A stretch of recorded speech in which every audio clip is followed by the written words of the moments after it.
GDS first merit list ಅಲ್ಲಿ ಯಾರೆಲ್ಲ select ಆಗಿ ಡಾಕ್ಯುಮೆಂಟ್ ವೆರಿಫಿಕೇಶನ್ ಇನ್ನೂ ಕೂಡ ಮಾಡಿಸಿಲ್ವೋ, ಸೊ ನಿಮಗೆ ಮಾರ್ಚ್ 23 2026 ತನಕ ಮಾತ್ರ ಟೈಮ್ ಇದೆ. ಇನ್ನು 5 ದಿನ ಉಳಿದಿದೆ. ನಾನು ವಿಡಿಯೋ ಮಾಡ್ತಾ ಇರೋದು ಮಾರ್ಚ್ 18ಕ್ಕೆ, ಅದಕ್ಕೋಸ್ಕರ. ಅಂಡ್ ಇನ್ನೊಂದು ಸೆಕೆಂಡ್ ಮೆರಿಟ್ ಲಿಸ್ಟ್ ರಿಸಲ್ಟ್ ಯಾವಾಗ ಅನೌನ್ಸ್ ಆಗುತ್ತೆ ಅಂತ ನೋಡೋದಾದ್ರೆ, ಇವಾಗ ಫಸ್ಟ್ ಮೆರಿಟ್ ಲಿಸ್ಟ್ ನ ಡಾಕ್ಯುಮೆಂಟ್ ವೆರಿಫಿಕೇಶನ್ ಕಂಪ್ಲೀಟ್ ಆದ್ಮೇಲೆ ಸೊ ನಿಮ್ಗೆ ಒಂದು 15 ದಿನ ಟೈಮ್ ತಗೋತಾರ ಅವರು ಮಿನಿಮಮ್. ಯಾಕಂದ್ರೆ ಮಾರ್ಚ್ 6ಕ್ಕೆ ಫಸ್ಟ್ ಮೆರಿಟ್ ಲಿಸ್ಟ್ ನ ರಿಸಲ್ಟ್ ಬಂದಿತ್ತು. ಇವಾಗ ಸೆಕೆಂಡ್ ಮೆರಿಟ್ ಲಿಸ್ಟ್ ರಿಸಲ್ಟ್ ಬರ್ಬೇಕಂದ್ರೆ ಒಂದು ಮಿನಿಮಮ್ 15ರಿಂದ ಒಂದು 10 ದಿನ ತನಕ ಟೈಮ್ ಆಗುತ್ತೆ. ಸೊ ನನ್ನ ಎಕ್ಸ್ಪೆಕ್ಟೆಡ್ ಡೇಟ್ ಪ್ರಕಾರ ಏಪ್ರಿಲ್ ಫಸ್ಟ್ ವೀಕ್ ಅಲ್ಲಿ ಅನೌನ್ಸ್ ಆಗೋದು ಪಕ್ಕ. ಮಾರ್ಚ್ ಅಲ್ಲಿ ಮಾತ್ರ ಆಗೋದು ಡೌಟ್.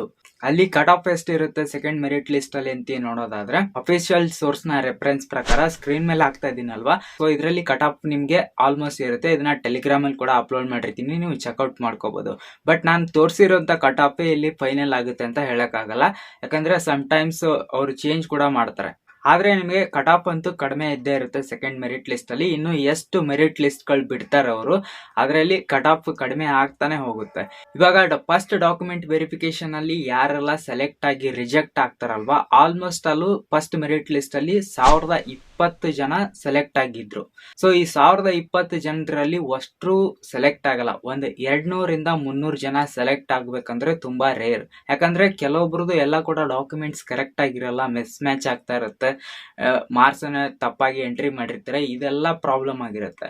ಅದಕ್ಕೇನೆ ಒಂದು ಮಿಸ್ಟೇಕ್ ಇದ್ರೂ ಕೂಡ ಅವರು ನೋಡಲ್ಲ, ಎಕ್ಸಾಮ್ ತೆಗೆದು ಹೋಗ್ಬಿಡ್ತಾರೆ. ಸೊ ಅದಕ್ಕೇನೆ ಇನ್ನು ಯಾರ್ದೆಲ್ಲ ಅಪ್ಲಿಕೇಶನ್ ರಿಜೆಕ್ಟ್ ಆಗಿದೆ, ಒಂದ್ಸಲ ನಿಮ್ಮ ಒಂದು GDS ರಿಜಿಸ್ಟ್ರೇಷನ್ ನಂಬರ್ ಇಂದ ಲಾಗಿನ್ ಆಗಿ ನಿಮ್ಮ ಅಪ್ಲಿಕೇಶನ್ ರಿಜೆಕ್ಟ್ ಆಗಿದೆಯಾ ಅಥವಾ ಇಲ್ವಾ ಅನ್ನೋದನ್ನ ಚೆಕ್ ಮಾಡ್ಕೊಳ್ಳಿ. ರಿಜೆಕ್ಟ್ ಆಗಿದ್ರೆ ನಿಮ್ಮ ಒಂದು ಅಪ್ಲಿಕೇಶನ್ ಸ್ಟೇಟಸ್ ಅಲ್ಲೇ ತೋರಿಸ್ಬಿಡುತ್ತೆ ನಿಮ್ದು ರಿಜೆಕ್ಟ್ ಆಗಿದ್ರೆ. So if in case reject ಆಗಿಲ್ಲ, ಅಲ್ಲಿ ಏನು ತೋರಿಸ್ತಾನೆ ಇಲ್ಲ ಅಂತಂದ್ರೆ ಸೆಕೆಂಡ್ ಮೆರಿಟ್ ಲಿಸ್ಟ್ ಅಥವಾ ಇನ್ನು ಬರೋಂತ ಲಿಸ್ಟ್ ಗಳು ಅಲ್ಲಿ ವೇಟ್ ಮಾಡ್ಬೇಕಾಗುತ್ತೆ. ಸೊ ನಿಮ್ದು ಸೆಲೆಕ್ಟ್ ಆಗೇ ಆಗುತ್ತೆ. ಇನ್ನು ಯಾರೆಲ್ಲ ಸ್ಟಡೀಸ್ ಅನ್ನ ಮಾಡ್ತಾ ಇದ್ರ, ಇವಾಗ ಆಲ್ರೆಡಿ GDS ಪೋಸ್ಟ್ ಗೆ ಸೆಲೆಕ್ಷನ್ ಆಗಿದ್ರ, ಬಟ್ ನಿಮ್ದು ಡಾಕ್ಯುಮೆಂಟ್ ವೆರಿಫಿಕೇಶನ್ ಕೂಡ ಆಗುತ್ತೆ. ನೆಕ್ಸ್ಟ್ ನಿಮ್ಗೆ ಆರ್ಡರ್ ಕಾಪಿ ಕೂಡ ಬರುತ್ತೆ, ನಿಮ್ಗೆ ಜಾಯ್ನಿಂಗ್ ಲೆಟರ್.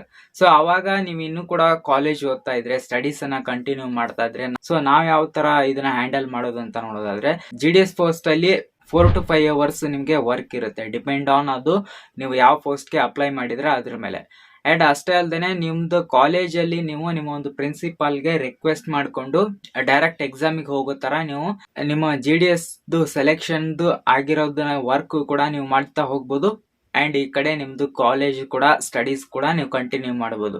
ಬಟ್ ನಿಮ್ ಕೆಲವೊಂದಿಷ್ಟು ಕಾಲೇಜಸ್ ಗಳಲ್ಲಿ ಅಟೆಂಡೆನ್ಸ್ ಮ್ಯಾಂಡೇಟರಿ ಇರೋದ್ರಿಂದ 75% ಏನು ಮಾಡಕ್ಕಾಗಲ್ಲ. ಅದಕ್ಕೇನೆ ನೀವು ಒಂದು ಸೆಲೆಕ್ಟ್ ಮಾಡ್ಬೇಕಾಗುತ್ತೆ, ಒಂದು ಜಾಬ್ ಮಾಡ್ತೀರಾ ಅಥವಾ ನಿಮ್ದು ಎಜುಕೇಶನ್ ಕಂಟಿನ್ಯೂ ಮಾಡ್ತೀರಾ ಅನ್ನೋದು. ಪ್ರೊಫೆಷನಲ್ ಕೋರ್ಸ್ ಯಾರೆಲ್ಲ ಮಾಡ್ತೀರಾ ಅವ್ರಿಗೆ ಮಾತ್ರ ಅಟೆಂಡೆನ್ಸ್ ಅಂತೂ ಕಂಪಲ್ಸರಿ ಇರುತ್ತೆ. ನಾರ್ಮಲ್ ಡಿಗ್ರಿ ಮಾಡ್ತಿರಲ್ವ ಅವ್ರಿಗೆ ಯಾವುದೇ ತರ ಪ್ರಾಬ್ಲಮ್ ಇರಲ್ಲ. ಸೊ ಹೆಂಗಾದ್ರೂ ಕಾಲೇಜಲ್ಲಿ ಒಪ್ಕೋತಾರೆ. ಪ್ರೊಫೆಷನಲ್ ಕೋರ್ಸ್ ಮಾಡೋರಿಗೆ ಇದು ಯಾವುದೇ ತರದ ಅವೈಲೇಬಿಲಿಟಿ ಇರೋದಿಲ್ಲ. ಅವ್ರು ಕಂಪಲ್ಸರಿ ಕಾಲೇಜ್ಗೆ ಹೋಗಿ ಕ್ಲಾಸ್ ಅಟೆಂಡ್ ಆಗಬೇಕು ಅಂಡ್ ಲ್ಯಾಬ್ ಕೂಡ ಅಟೆಂಡ್ ಆಗಲೇಬೇಕಾಗಿರುತ್ತೆ. ಸೊ ಅಂಥವ್ರು ನೀವು ಎಜುಕೇಶನ್ ಕಂಟಿನ್ಯೂ ಮಾಡ್ತೀರಾ ಅಥವಾ ನಿಮ್ಮ ಜಾಬ್ ಅನ್ನ ಕಂಟಿನ್ಯೂ ಮಾಡ್ತೀರಾ ಅನ್ನೋದು ನಿಮಗ್ ಮೇಲೆ ಡಿಪೆಂಡ್ ಆಗಿರುತ್ತೆ. ಇದನ್ನ ಒಂದ್ಸಲ ನಿಮ್ಮ ಪೇರೆಂಟ್ಸ್ ಜೊತೆ ನೀವು ಮಾತಾಡ್ಕೊಂಡು ಡಿಸೈಡ್ ಮಾಡಬೇಕಾಗುತ್ತೆ. ಹೋಪ್ ನಿಮ್ಗೆ ಈ ಒಂದು ವಿಡಿಯೋದಲ್ಲಿ ಆಲ್ಮೋಸ್ಟ್ ಏನೇನೆಲ್ಲ ಇನ್ಫಾರ್ಮೇಶನ್ ಇತ್ತು ಹೇಳಿದ್ದೀನಿ. ಸೊ ಇನ್ನೂ ಏನಾದರೂ ನಿಮ್ದು ಡೌಟ್ಸ್ ಇದ್ರೆ ಕೆಳಗಡೆ ಕಮೆಂಟ್ ಬಾಕ್ಸ್ ಅಲ್ಲಿ ಕಮೆಂಟ್ ಮಾಡಿ. ಸಿಗೋಣ ನೆಕ್ಸ್ಟ್ ವಿಡಿಯೋದಲ್ಲಿ.